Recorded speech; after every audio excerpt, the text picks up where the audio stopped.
Well, I think we've taken a side turn down the, let's call it L6 resonant frequency lane. So I'm playing with the supersized Norcal40 and I was looking at the bandpass filter and the controversy came up. So here is the bandpass filter, and again, sorry for all my scratches on there and colors. So here is the bandpass filter. Here's the transmit mixer, and it comes down here through a 5 picofarad, and you can notice that we either have 100 or 150 depending on if we tune that cap up or not. And on the Norcal40B it says 3.5 microhenries, and then it goes on to say T37-2, and it says 28 AWG, but it says 30 turns. Okay, and then somebody says, no, you need 28 turns. Why are you trying to get 30? And somebody else said, why are you trying to get 3.5 microhenries? You really need 2.5. So then I went back to my very original looking, I guess I'll zoom back for this, the very original looking Norcal40A manual. And inside of that one, it says that L6 is here, and it needs to be 28 turns for 2.5 microhenries on a T37-2. So only 2 turns different than on the Norcal40B. So then, let's see, let's go over here also. So they give you a turns chart in the old Norcal40 manual. And if we take a T37 and we put on, let's see, oh, this is inches, I see. This tells us only inches of wire. This doesn't tell me any values. So anyway, now I'm going to take you off to experiment number 129, which is we're going to go investigate this. So here is our bandpass circuit, and we, like I said, we come in with a 5 picofarad. We can ignore that, and for now we're going to ignore the 510 ohm resistor on the output. So it's a basic LC network, and we want to find out what the resonant frequency is. So we either have 100 picofarad. I should be careful and write that. That's picofarad, and this is picofarad, and this is microhenry. So, like I say, we either have 100 or 150 picofarad, but we always have either whatever manual you look at, either a 3.5 microhenry or a 2.5 microhenry. And according to the manuals, it's 30 turns and 28 turns. But let's see, if we go first, if we do the math on those, if we believe these values of 3.5 and 2.5, with 3.5 microhenries, that's minus 6, and there's 100 minus 12 picofarad, we get a low range of 8507 kilohertz, and we get a high, I should have put low and high in reverse, obviously. This is almost 6.9 megahertz. And then if we go down to the 2.5 microhenry, we get from 8.2 megahertz to 10 megahertz. So this won't work for a 7 megahertz bandpass filter. So it obviously isn't 2.5 microhenry. So then we go off here to toroids.info, and we tell them in this chart that we have a T37-2. And then we go down here and we tell it that, let's see, we'll say clear this thing. And now we're going to tell it that we have 30 turns. And I'm going to put 30 right there. And we'll tell it to calculate. And then it comes back and it tells me that's going to give you 3.6 microhenries. So that's 30 turns. So that's not too far off, but I don't think we want 3.6 microhenries. I guess it wouldn't be too bad. And then if we put in, the other way we can do it is I can check, I'll clear that. I'll put in the 28 turns from the original Norcal40A manual. And if I put 28 turns on a T37-2, we get 3.14, not 2.5. So this should be 28 turns, which is actually kind of the right value, 3.14 microhenry.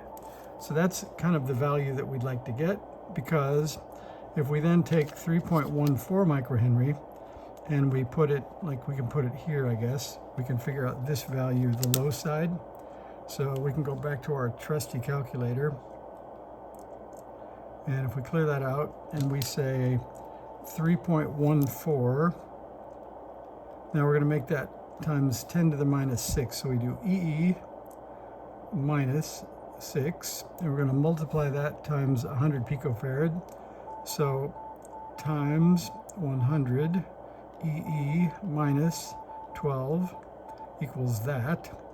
And then we're going to take the square root of that. That's this 2x square root. And we're going to multiply that by pi and 2. So times pi times 2 equals that. And then we're going to take the inverse of that, the 1 over x. And we get 8.9 for this one. So this is 8981 kilohertz. So that belongs to that value.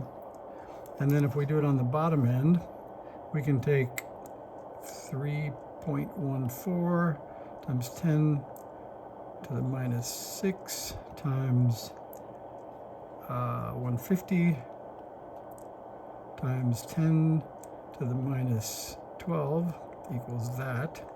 Then we're going to take the square root of that, so that's our square root. And then we're going to multiply it times 2 and times pi, and we get that. And we're going to take the inverse of that with the 1 over x, and we get 7.3. That sounds a little better, actually. So then you get 7333.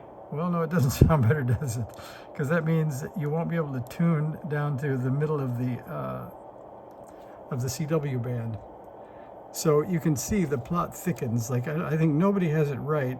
I guess until you get to the 30 turns, and we can go back over to toroids.info again. So if we take the clear it out and we put in 30 turns,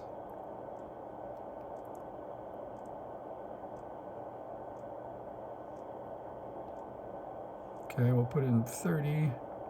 Make sure that that's really 30. There's no space there. Okay, there's 30. And we'll calculate that. And 30 turns gives us 3.6 microhenries. So this wasn't exactly right either. So I better use a new color. The plot is thickening here. What do we don't have black, I guess. So this would be 3.6 microhenries. And we could do this all again, and I think I'll just figure out this low one because that's the most interesting. So we're going to go back to our calculator again, and we'll clear it out, and we'll say 3.6. So I can zoom back a little. That's a little extreme.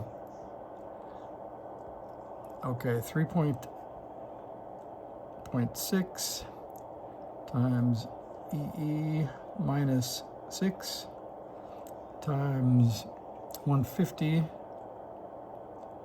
EE minus 12 equals that.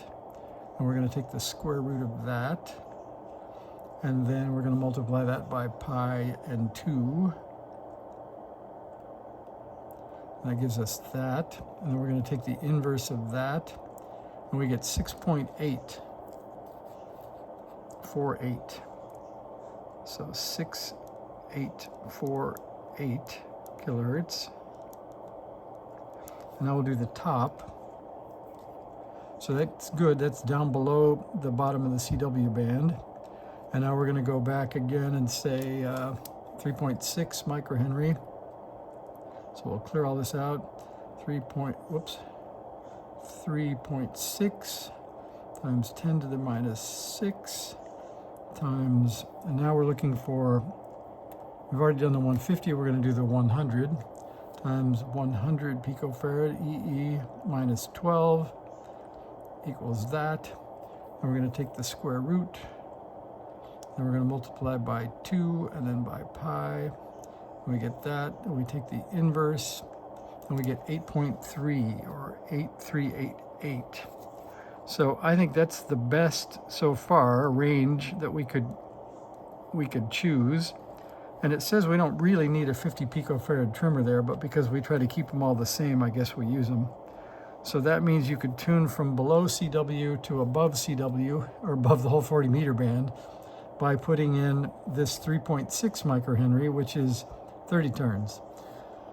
So I'm gonna go back to maybe, I don't know what, 29 or 30 turns, and then do a little compressing or expanding, and put my bandpass filter together, because once I got back down to I forgot how many turns I took off to get to 2.5 microhenry, but anyway, after that I couldn't tune the bandpass filter anymore, because if you remember down here at 2.5, it was from 8219 kilohertz to 10 megahertz, or 8 megahertz to 10 megahertz, so it wouldn't tune at all.